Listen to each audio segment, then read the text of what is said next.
Why was that jet allowed to fly in that airspace to begin with? Well, tonight here, ABC's David Curley getting answers, and they are revealing just how many planes are flying above dangerous hotspots every day. When you board a plane, you know where you're going. But how are you getting there? Might you be flying over something like this?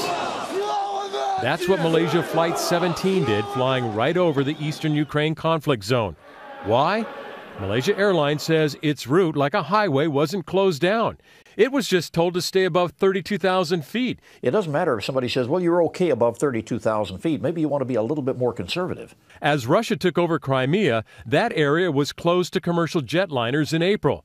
But international aviation officials did not close the airspace over eastern Ukraine, even as tensions escalated, and even after a warning 2 weeks ago from NATO that separatists were training on longer-range anti-aircraft missiles. It's very hard to understand why the information from a war zone where the war is getting hotter and people are now saying that there are medium-range and long-range missiles being used, why wasn't that cut off as a flight route? It is tonight after the crash. The restricted area expanded to eastern Ukraine. So now jetliners will have to fly around, over the north or a southern route.